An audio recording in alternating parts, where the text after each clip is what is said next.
Presentations. In my experience, us scientists and engineers are really not that good at giving presentations. That's because we're scientists and engineers. We do science and engineering. We're not necessarily experts in communication. So can't blame us. And I think one of the primary drivers of that is lack of training in how to give an effective presentation. So what should be probably an entire semester course, I'm going to reduce down here to about 10, 15 minutes. So here we go. First thing I want to talk about is what should be the focus of attention in a presentation. We have this misconception that we put together these glorious slides and they are the center of attention. And the fact that there's a presenter there, they just kind of stand off to the side, they're inconsequential. We have this mentality.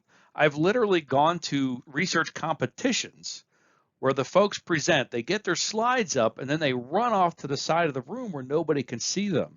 And this is exactly opposite of what you should be doing. Make yourself the focus of attention. The slides are just there to back up what you're saying. This is called a presentation where you present. Why should you be the focus? Well, the main reason is people are going to remember you. And being a student in school, or maybe you're a professional person watching this, you have your career to think about, and you want people to remember you, not just what it is you were talking about. So if you want a job interview and make yourself the center, they will remember you over others. If you're at a conference and you're presenting, people will remember with you and will network with you, as opposed to the people that kind of run off to the side and they think the slides are the center of every attention. The other big reason is that we are people. We evolved to look at people and give people attention. There's been psychological experiments where they have this really busy scene, but we have this uncanny ability to pick out a person's face in the middle of all this other attention. And so a live person is going to hold an audience's attention much better than just a static picture. What I call 100-mile-per-hour slides, and I think this should be what you have in mind every time you create a slide. The overarching purpose of the 100-mile-an-hour slide approach is that you want each slide to be as clear and rapidly interpretable as possible. Anything on the slide that creates delays for the audience to figure out what's going on is time that they're confused, maybe not completely listening to you, and then they get out of sync, and it can cause problems, even tiny fractions of seconds. I like to think of it this way, and why I call it the 100-mile-an-hour slide. Billboards have this problem. So imagine you're driving down a highway, not at 100 miles an hour, want to obey the law, but you're driving really fast down the highway. You have maybe 10, 20 seconds where a billboard is in view. Think of what the billboard designer has to do. They have 10 seconds of only part of your attention, yet they need to communicate a message. Now, not all billboard designs are good, but many of them are very good, and we can learn lessons about how to make your slides rapidly interpretable, and I will show you some here. So everything on your slide and how you design it should be to make it rapidly interpretable by the audience so they don't get out of sync with you and they spend time listening to you instead of trying to figure out what is on your slides. The first thing you can do is absolutely minimize or eliminate use of any text. Why do you put words on a slide when you're presenting? Shouldn't you be speaking those words? If you put text on a slide, you're asking your audience to read it. And hey, I'll just go stand over the side here while you read the words I put here. Don't put words on slides. That's a big mistake. Here's an example. So here's a slide that somebody might create to explain what I call the Yee cell, well, not what I call, what the whole world calls the Yee cell in finite difference time domain. And I have a little picture here over to the left. I've got a nice description. There's a reference to get to it, benefits and drawbacks. That's a lot of words. This is not an effective slide for a presentation. Instead, how about a nice large picture and maybe just hit a few of the key points? And the rest of the stuff you should be saying in words. This is a presentation. Keep the slides simple. What happens here a lot is a student will work through something very challenging, do some really novel thinking, solve some really cool problems, and get something solved, and then present it. And they become emotionally attached to a lot of information that is sometimes not actually that important to the topic that's being discussed. And so try to put your emotion aside and don't include details that the reader doesn't actually need, even if they're really cool to you or they came out of you doing some really novel thinking to solve a problem. If it's not critical to understanding your message, then just skip it. Oh, yeah? Then explain all of the slides for this class. Look at all the words just on this one slide. What's going on here? Well, if I was creating these slides to be a presentation, I would design these a lot differently. That's not what I'm doing with these. Yes, I am creating a video and presenting them, but these are really intended to be downloaded as a PDF so that somebody can read through them and follow them and get some information out of them. So they're serving a different purpose than just being presented. So you really have to understand your audience and the purpose of your slides. But the purpose of this whole discussion here is how to give effective presentations where the slides are really only intended to be presented. They're not supposed to be a document. And there's plenty of cases where you actually do create content in a PowerPoint. But that's not what we're talking about here. We're talking about a presentation. Here is an example. Look at this and tell me what's going on this slide. How are you doing? Kind of confusing? Maybe sort of getting it? Think of all the work that you're putting into this. The person presenting should be explaining all of this. And even if they are, if you're reading this and trying to figure it out, you're not listening to the presenter. So this is an example of how not to do a slide, but unfortunately, it is very, very typical. In fact, it's even a better slide than most people will use, but I've gone to lots of conferences and the slides are routinely worse than this. They just cram every bit of information onto a slide as possible. And while that may be good information, it's no longer an effective slide to be presented. So don't do this. Let me show you an alternative.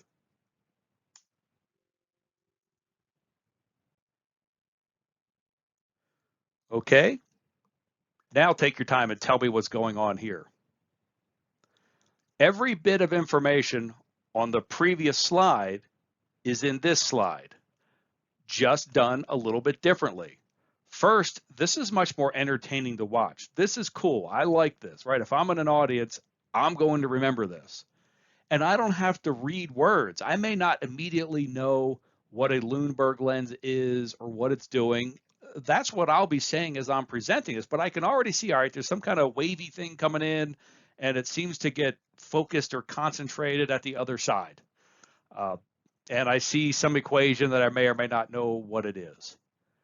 But this is a very simple slide, and the equation's there probably because I'd want to talk the person through it, but I'm explaining what's going on here in a much more entertaining way. And so this conveys the information with an animation. Visually, you can get a lot more information across a lot more quickly.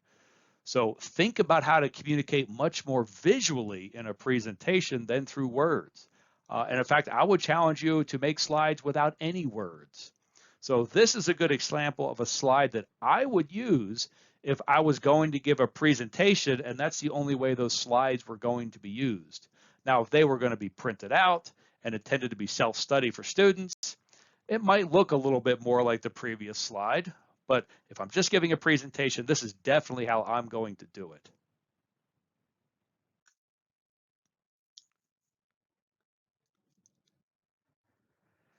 So what did your eyes do? Did you first look in the upper left and then in the sort of middle right and then bottom? Is that what you did? Probably did. Now, you have to ask yourself, why did that happen? How did that happen? The whole theme here is that your eyes are drawn to contrast. So in the first, you will look here, that's where the most contrast is. So most people, most of the time, will look there. And once they're done there, their eyes are going to go to where the contrast is second strong, which is then here. And then finally third down the bottom. And so your eyes are drawn to contrast, and you can take control of that, not only to make your slides rapidly interpretable, but to direct your eyes through the slide. One area that this is used extensively is on movie posters. If you ever look at a movie poster, they look kind of boring and you don't think much of them.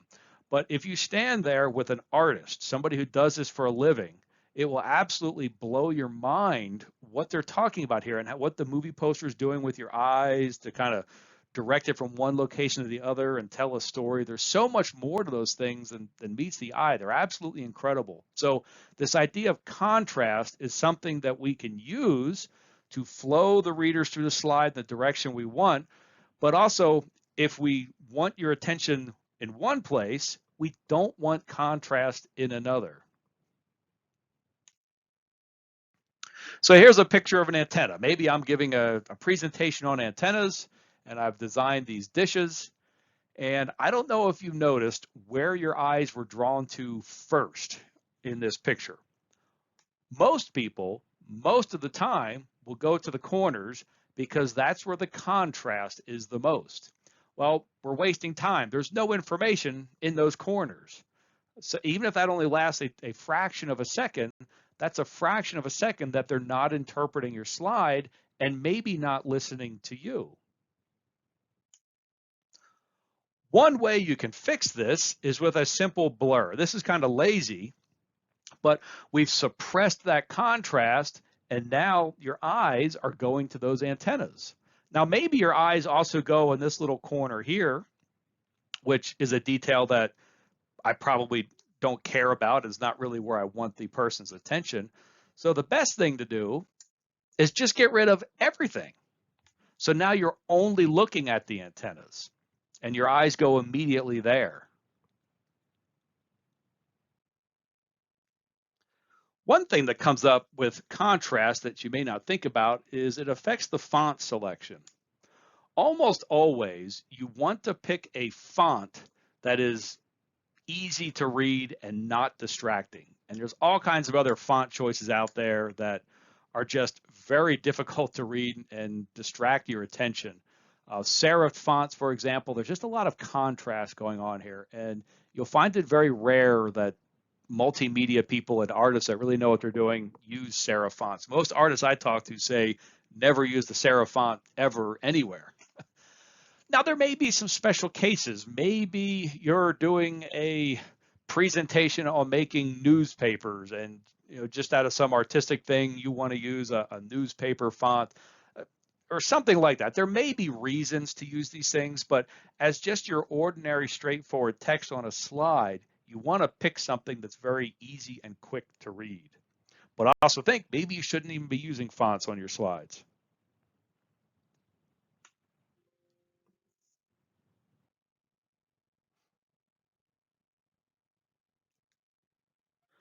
So what did you do when you read this slide? At the very top, it says, read the text at the lower right of the screen. But did you read the text at the lower right of the screen, or did your eyes go to the lower left first? Did your eyes go over here? And did you read, why are you looking here when you should have been looking there? You were specifically instructed to read the lower right. Now, maybe some of you did that, but I'll bet you a large portion of you followed this arrow. All right, so what is my point here? You can build directionality into your slides that will just naturally make the eyes flow. It's not the text that people pay attention to first, it's the graphics most of the time.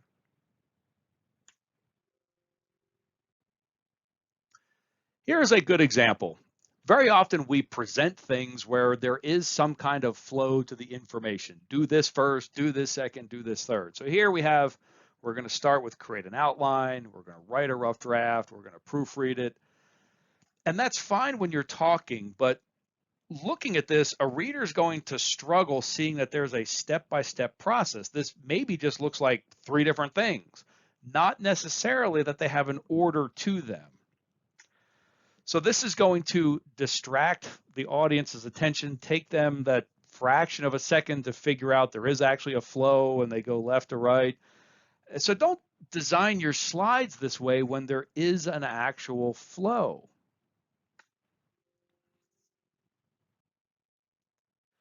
Here's an alternative way to do this. This is essentially the same slide, but instantly the audience knows here's a flow. It's going to start with create an outline, you're going to write a rough draft, you're going to proofread, because there's this directionality built into it that just guides your eyes left to right. So whenever there is a flow, include something like this on your slide, and it will help to make it more rapidly interpretable. Layout and composition.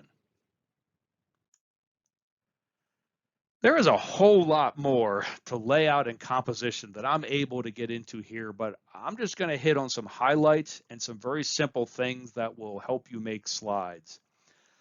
Consider just having a single picture on your slide.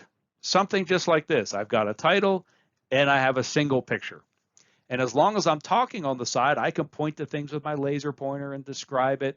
And the audience is not going to spend a whole lot of time trying to interpret what on earth is going on here. There is what's called the rule of thirds. So imagine we take our slide layout, and this could be a photograph, it could be a lot of things. This is used a lot. And we divide it into thirds, horizontally and vertically. So we have like this tic-tac-toe grid going on.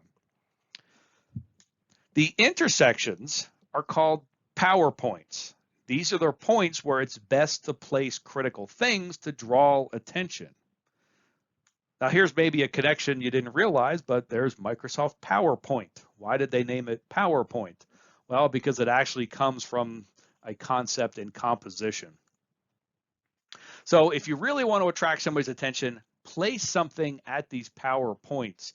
And even just aligning stuff that's consistent with this tic-tac-toe grid is going to make your slides much more attractive and more rapidly interpretable to the audience.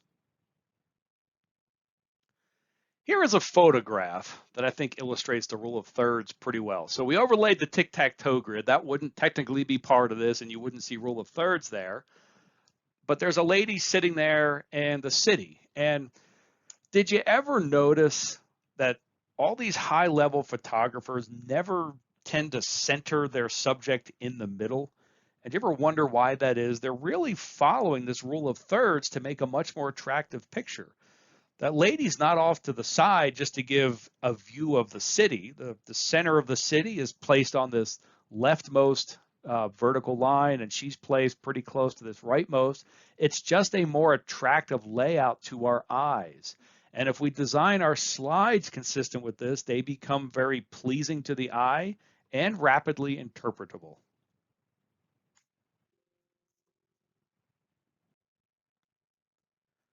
Here's an example layout. If I were to present something about 3D volumetric circuits or 3D printed circuits, I might present something like this. And this is a somewhat attractive layout. And why is this looking more attractive than another layout? Well, if I overlay that grid, which you wouldn't want to actually do on your slides, but if I do that, you can see that these two little 3D circuits at the bottom are somewhat centered on the power points. And the 3D volumetric circuits label is centered on that leftmost vertical line. The little comment at the upper right is centered in that upper right square. And so this just gives it a pleasing look to the eye. So this is in horizontal format. We can also do this vertically. So here's a vertical thing. And let me overlay the grid so you can see why things were laid out the way they were. And in this case, you got 1/3 on the left, 2/3 on the right. So this is the vertical arrangement of that. Let's go on to use of a laser pointer. And spoiler alert here, I think 99% of everybody should just put that laser pointer down and not use it. Almost always, when I see somebody with a laser pointer, I swear they're playing Fruit Ninja. That laser pointer is all over the place.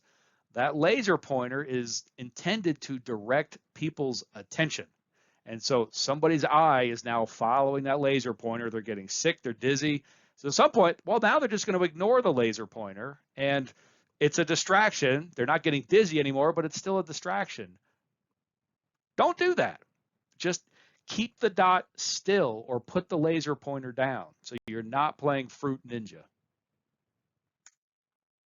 There's actually a science to this, and you're going to shake, particularly if you're nervous. But even if you're not, you're going to shake. And so this affects where you may want to position yourself relative to the screen and how you'd want to hold the laser pointer. So it turns out the more to the side of the screen you are, the more exaggerated your shaking is going to be. And the angles, that makes sense.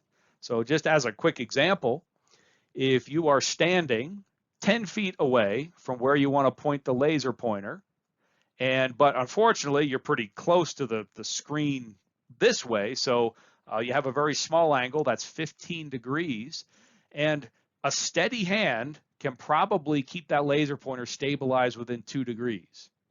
Well, that becomes a swing of 16 inches across the board, even for a pretty steady hand.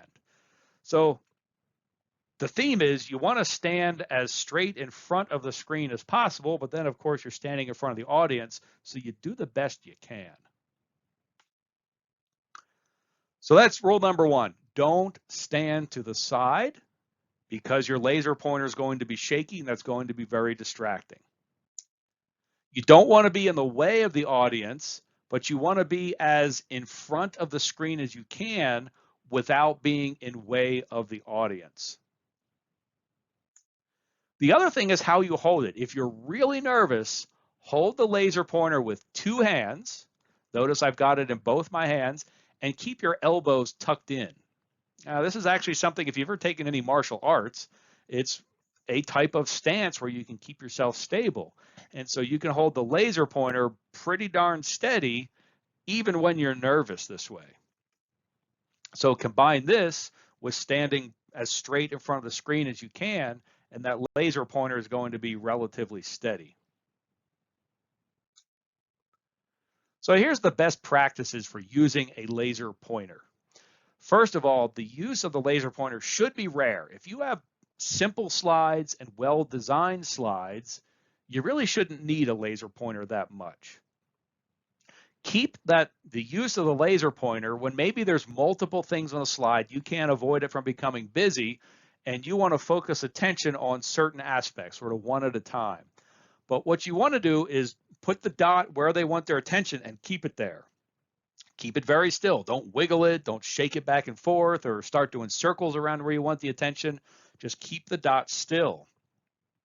If you're connecting two things, you're relating two things on opposite sides of the slide or something like that, slow, methodical motion between the objects. Don't be too quick with the laser pointer.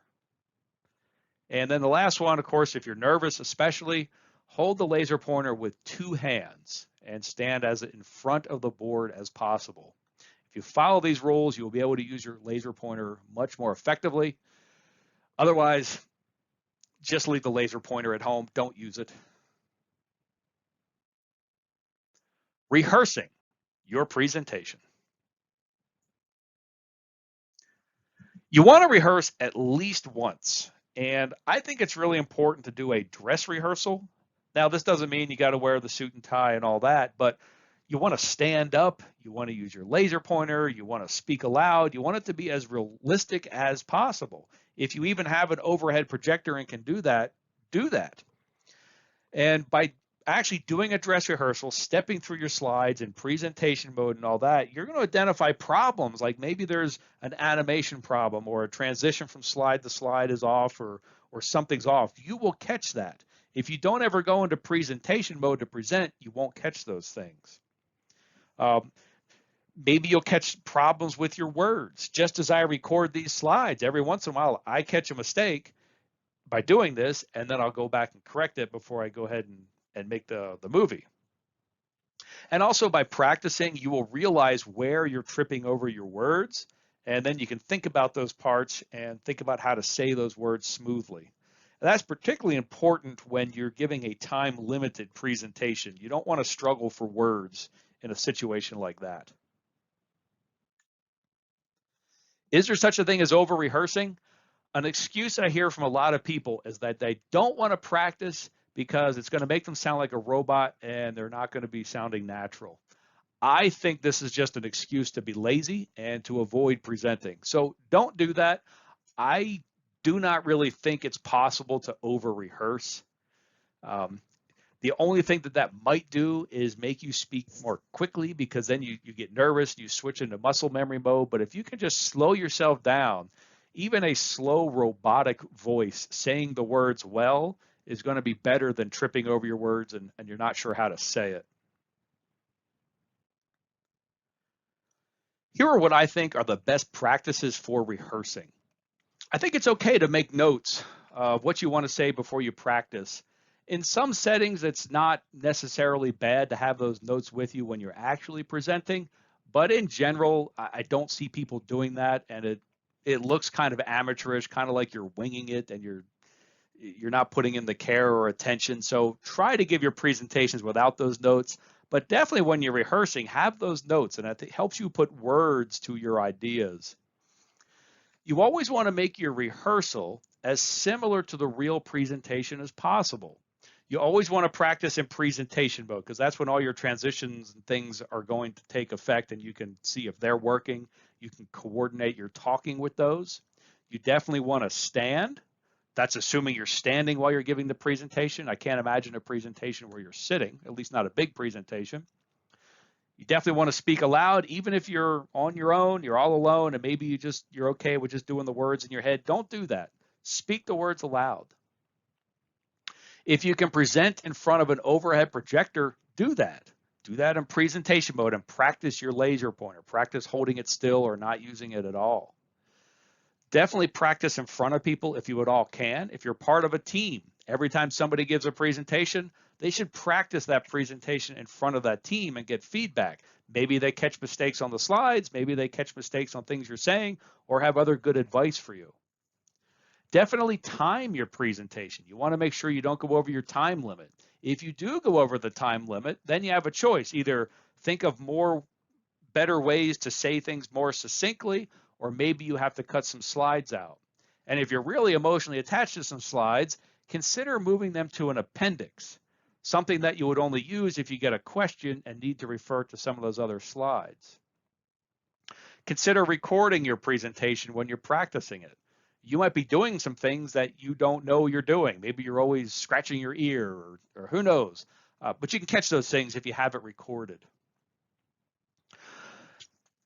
Rehearsing is especially important for the presentations that you have very limited time. That's typically like a 10 to 15 minute kind of talk. Other talks are more like 45 minutes or an hour. But for those short ones, you always have a lot you want to say, and you're going to have to talk very succinctly and not quickly. So succinct is the way you need to go, and you really can only get that through practice. And you want to practice until those words are effortless. And I said it before, I think it's better to have a smooth, methodical, robotic voice than a more natural voice, but you're tripping over your words and you're not sure how to say something, and you leave the audience more confused than they should be.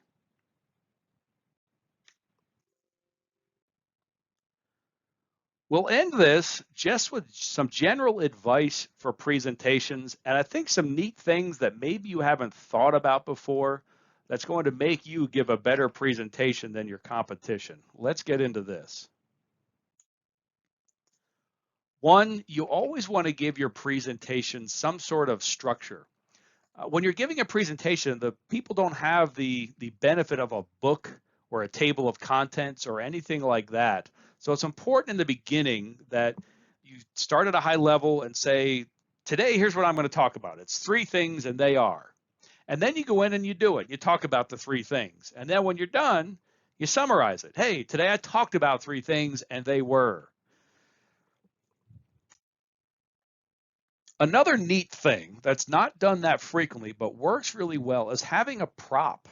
Can you bring something with you that you can hold up and show the audience, or maybe even something that they can come see later after the presentation, so you get the attention of more people, and that helps you do your professional networking? So bring something with you that you can show the audience. Just fancy pictures is one thing, but if you can actually bring devices that you've made, well, that's really cool. And let people touch and see, and you'll give a much more effective and more fun presentation. You may be stuck with how to start your presentation. Well, the classic one is thanking who invited you there, the organizers, thanking the audience. Is there anybody else that contributed to your research or that helped get you to this opportunity where you are presenting? So try to be specific, use names, be very thankful and humble. Another thing you can start with a positive statement. Today I will show you a really cool breakthrough that I think is going to enable blah, blah, blah. You could perhaps refer to a current event or some kind of historical event. Maybe there was a historical event that took place locally where you are. Maybe you visited something historical that you could start off with. Something that could tie you to the audience and make it more personal. Another thing you do, start with a shocking statement. Within 3 years, everybody in this room is going to, well, you don't want to say die, but something else that could shock them. Or within 3 years, everybody in this room is going to get a raise at their job.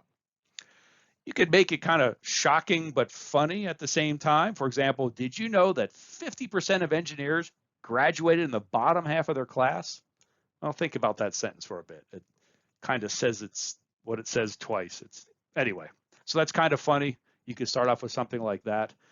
When you use humor, though, you really need to be careful because you probably want to stay professional in a STEM environment, so don't stray too off into the comedy. You could also start off by asking the audience a very engaging question, maybe challenge them with a very difficult problem, which in your presentation you managed to solve or somehow get around. And so it gets them thinking, and then you give your presentation and they have an answer to it. This is a big one, and it's a big one for everybody. Dealing with nervousness. If you don't get nervous, you're probably some kind of psychopath. I still get nervous to this day. Everybody does. So nerves in and of itself is not a bad thing. Also, job interviews, this comes up where candidates are nervous. If I see a nervous candidate, I see somebody who's taking this serious. This means something to them. And I interpret their nervousness, very flattering in a very good way. You just don't want your nervousness to ruin your presentation where you completely forget what to say or whatever. But just looking nervous, maybe even a little bit shaky in the voice, don't worry about that. That's the people who are worth anything in that audience are actually going to appreciate that nervousness. So don't worry about that, but don't let the nervousness make you fail. One thing you can do is have great slides to start with. So you go in there with the confidence of having great slides and you're prepared. You've practiced, you know your words, you know how to say things, you know you're not going to go over your time limit. So practice your presentation to make sure you do have your wording down, that you're not going to go over your time limit. Also, anticipate having that stress and anxiety. And I guess for different people, it peaks at different times. For me, it's usually like when I'm in those few moments where I'm about to walk up. And usually by the time I say my first few words, it starts to subside. But it could be different for different people. So know where that stress is going to peak for you and just expect it. It's going to happen. Some things that can help you get a little bit more comfortable. If you know where you're presenting, go to that room early, walk around, get to know it. Get a good night's sleep. Oh, that's hard to do if you're nervous, right? Because you're going to be up all night worrying about the next day. Do the best you can. Try to get some exercise the day before, and that will also help you sleep. Otherwise, be doing your normal routine. You don't want to get out of your normal routine because then your body chemicals go all over the place. So if you have a routine, like you're always exercising at 6 a.m., exercise in your hotel room. Maybe you can't do the exact same exercises, but you can improvise a bit. Eat your normal meals, do your normal amount of exercise, get up at your normal time and all that. That will help keep your head in the game. If you're alone, things you can do, roll your head and make funny faces. There's this weird connection between the muscles in your face and your brain. So like, for example, when you're happy, you smile. Well, if you're sad and you force yourself to smile, it actually makes you a little bit happy. So rolling your head, making funny faces can help break up this anxiety and stress that you're feeling, your nervousness. I definitely recommend arriving early to get situated, know exactly what's going to happen. You don't want to add the stress of, oh, I'm late, I don't even know where to go, and then you're scrambling at the last minute. You don't want to add those stresses to your nervousness. Also, to the best of your ability, avoid negative thoughts. Try to think positive.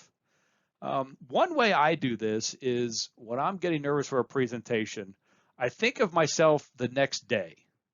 How do I want to tell the story of what I'm doing now? And, well, that's avoiding negative thoughts. So, and just acting normal. I don't want to tell the story, oh, I was so nervous, I spilled my drink over myself and all that. I want to say, yeah, I was nervous, but I went up there and I did my best, and I think I did pretty good. If there's an opportunity, and it's not always an opportunity, but if you can talk to some people in the audience before you present, that will help break the ice for you and make you a lot more comfortable before you present. So these are pretty common ways that a lot of people try to deal with their nervousness. Try them, try other things. Let me know if you find something else that works for you that's not on this list that helps you break through your nervousness. While you're presenting. So everything else I talked about was stuff to do before you present. Well, what if you're nervous while you're presenting? What can you do? Try to have water available. When people are nervous, they get a dry mouth, and well, then you can start tripping over your words and other things. If you don't have water and you're desperate, you can bite your tongue or think about lemons, and that will cause you to salivate a little bit, and you'll have a little bit less dry mouth. A very common thing when people are nervous is that they speak too quickly. Slow down your speech. Pretend you're talking to this sixth grader and slow down, use simple words. You want to minimize your caffeine. Don't chug a bunch of cups of coffee right before you present. You want to take a few deep breaths before you present. If there's any way you can work in any strategic pauses, maybe you have this spectacular animation, and for the audience's benefit, you're going to pause a little bit and let them take it in. Well, really what's happening is maybe you're taking a few deep breaths. So can you somehow strategically work that in so people don't know you're taking deep breaths because you're nervous, and it's more dramatic pauses, I guess. They say you should speak 100 to 150 words per minute. Honestly, I don't even know what that means. I guess I'd have to time the words per minute.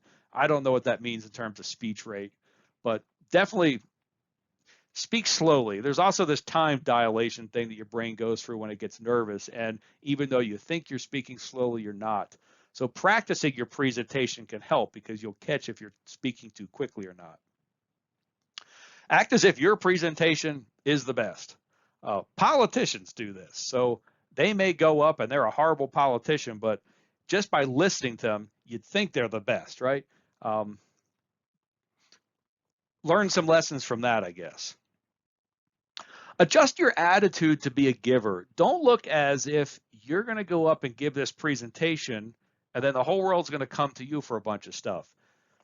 Approach this like you're doing this as a service to the audience, and you don't want rewards in the end.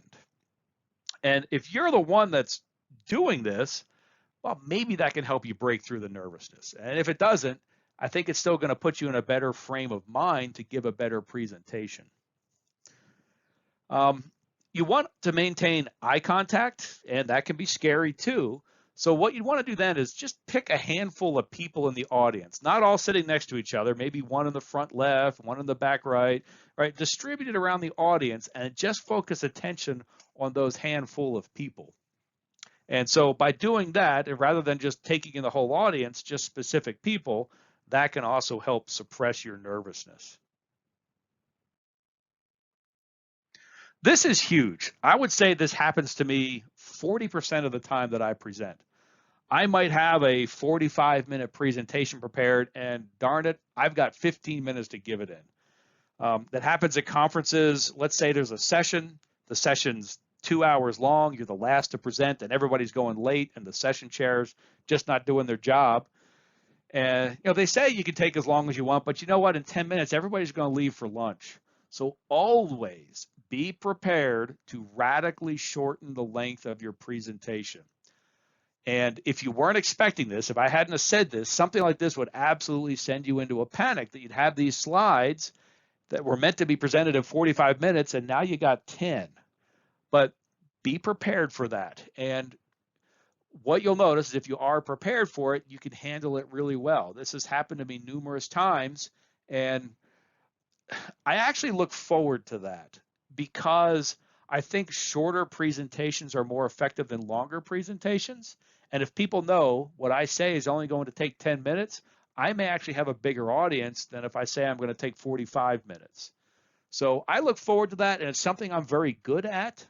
But anyway, it's something to expect, and that way when it does happen, you don't panic. Where can you find good examples of effective talks? I think a lot of TED Talks are really good examples. Not all of them. Some of them still do pretty horrible slides, but you'll also notice there's a lot of TED Talks that don't have any slides, right? And they are the center. You can give a very good presentation with little to no slides. But just looking at this one, I pulled this off the internet somewhere, and I already noticed a few things that I think is making this an effective presentation. One, front and center is the presenter. Now, physically, they're not as large as the screen, but the presenter is front and center, and what's on the slide is simple enough that it's just there to back up what that presenter is saying. So notice it's simple and it's large, so the audience can see it very well. Now, you may not always have control over how large the screen is or the quality of it. Sometimes the screen is dim or bright. You got to do the best you can, but the simpler your slides, the more different systems it will work on. Notice a very minimized use of text. So I can't even necessarily just look at that slide and know what's going on, but the person presenting is filling in those details. These were not meant to be standalone slides. And then I don't know if you noticed, but notice the rule of thirds going on there. That makes for a very effective and attractive layout.